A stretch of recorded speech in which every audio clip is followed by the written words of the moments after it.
New details this morning in the sex trafficking case against Sean Diddy Combs. Prosecutors now claiming that from behind bars, Combs has been trying to reach out to victims and possible witnesses. Behind the guarded walls of Brooklyn's Metropolitan Detention Center, Sean Diddy Combs finds himself involved in yet another scandal. Before his shocking sex trafficking trial, Combs, the celebrated king of hip-hop, is accused of using jail phones to sway witness testimony and making jailhouse blackmail calls. But what stories is he fabricating, and how far will he go to save himself? The accusations within the prosecution's motion to deny bail are very serious and will be considered very heavily by the judge, because the judge is going to want to ensure that he is not influencing witnesses and or contacting anyone to influence the trial in any way. Combs has entered a not guilty plea on counts of sex trafficking, prostitution, and racketeering. He denies any misconduct. Citing fresh evidence and altered circumstances, the government has requested the judge overseeing Combs' case to deny Combs' third bail request, in which the music mogul offered a $50 million bail package. Now, federal prosecutors are citing jail phone calls that were recorded. Do not entertain none of this nonsense and nothing over the phone. I'm gonna need you to get rid of all the leftover pizza boxes. The what? All the boxes left over from the pizza. All the boxes. Okay.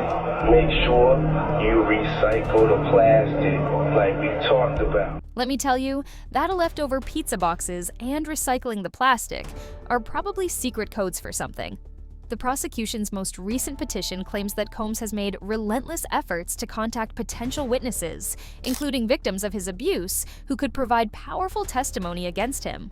The Bad Boy Records founder is accused of using the phone access codes, or PAC numbers, of other inmates to make three-way calls to contact other individuals and communicate with others, including his children, from behind bars.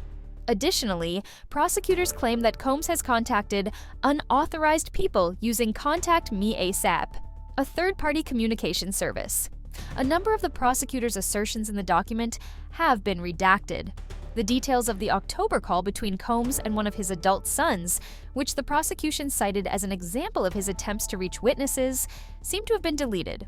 According to the prosecution, the conversation clearly suggests that the defendant aims to blackmail victims and witnesses, either to keep them silent or to make them give testimony that helps his case. The document also claims that Combs instructed others to pay the inmates using payment apps and deposits to their prison commissary accounts, often by using other inmates' PAC numbers. Can you believe that? Even in the jail, he has that kind of influence. Prosecutors say Combs has tried to influence public opinion about the case while in jail. They point to a video posted on Instagram by his son Justin on November 4th. Alright, sing that. Happy birthday to Daddy. Happy birthday to Daddy. Happy birthday. Keep going. Happy birthday to Daddy.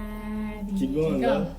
Happy birthday to Daddy. Yay! In the video, he and 5 of his 6 siblings called their dad in prison to wish him a happy birthday. And Diddy expressed his love for them, even saying he can't wait to see them. We love you too. Love you, Pops. I can't wait to see y'all. Yeah. Can't wait to see y'all. And I just want to say I'm proud of y'all, especially the girls. I mean, all of y'all, but just for being strong. Thank y'all for being strong, and thank y'all for being by my side and supporting me. I love y'all. I got the best family in the world. My birthday, I'm happy. Thanks to y'all giving me this call. Thank you very much. I love y'all. I understand that for his family, he might be a great man. But what about the other families he has allegedly destroyed and traumatized? Prosecutors assert that this video was posted to sway public opinion ahead of the trial. They called it a clever social media campaign. They claimed he had encouraged his children to post a video to their social media accounts showing them gathered to celebrate his birthday. Afterward, he monitored the analytics, including audience engagement from the jail, and explicitly discussed with his family how to ensure that the video had his desired effect on potential jury members in this case, the filing added. In a bail request filed on November 8th, Combs' attorneys claimed the prosecution's case is weak. pointing to a March 2016 video mentioned in the original accusations against him. This video appeared to show him violently assaulting his girlfriend in a Los Angeles hotel. But think about this. If this is what he did in a hotel hallway, it is scary to imagine what he is like when nobody's around. After the video went viral, Diddy immediately apologized publicly. I went and I sought out professional help. I had to go into therapy, and go into rehab. Had to ask God for his mercy and grace. I'm so sorry. However, his apology did little to quiet critics. Combs' attorneys, however, argue that the video is not evidence of a forced freak-off, but rather a brief glimpse into a complex, decade-long consensual relationship between Mr. Combs and Cassie. Wow, what a way to dismiss the serious allegations. This was a 10-year relationship. There's no coercion, there's no crime. There's basically just, someone who brought a civil case and now is finding themselves as a witness in a criminal case. And we're going to fight this case with everything we have, as is he. And eventually he's going to be shown to be innocent. The judge in the case was very attentive as he asked lots of questions both to the prosecution and defense lawyers. This was a little bit different because you have a new judge. And I mean a new judge in two ways. This judge is new to the case, and he is also relatively new to the bench. So he is definitely taking a look at this piece by piece and really looking at it from a historical perspective. He is also looking at it from the perspective of what happened when the feds raided the Diddy's cell last week, which did not go over very well at all with this. The 55-year-old musician, who has adamantly denied any involvement and entered a not guilty plea to all of the accusations, appeared in court on Tuesday, the 19th of November, and his family was there for the hearing.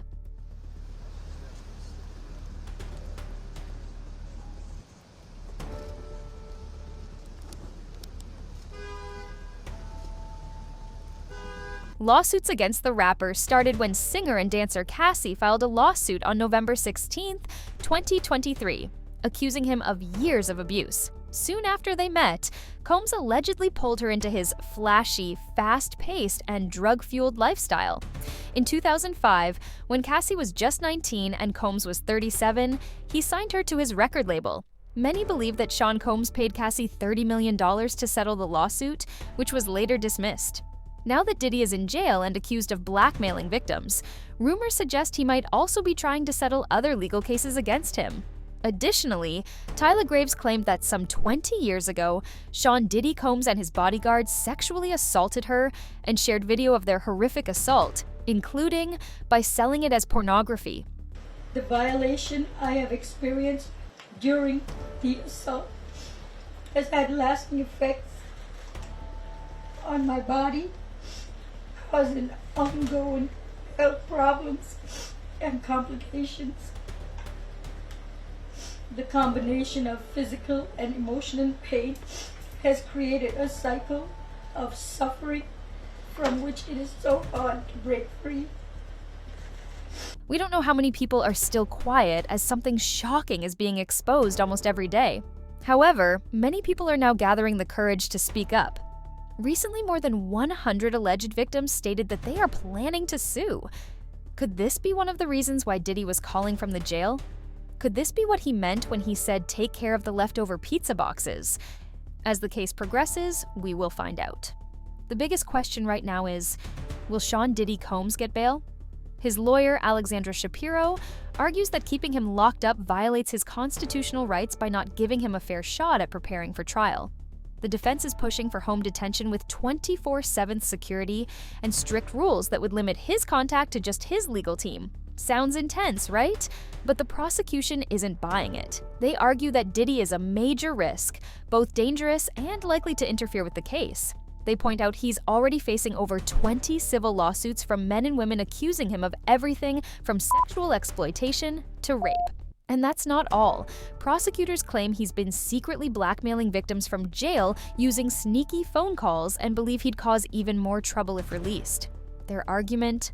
No amount of security can stop him from being a threat, and letting him out would just give him more ways to manipulate people. They even threw some shade at his complaints about the jail food, saying it's not a good enough reason to move him out of the Metropolitan Detention Center. According to them, Diddy's talent for getting others, whether it's employees, family, or even fellow inmates, to do his dirty work is why he's too dangerous to be let out, no matter how many guards he hires.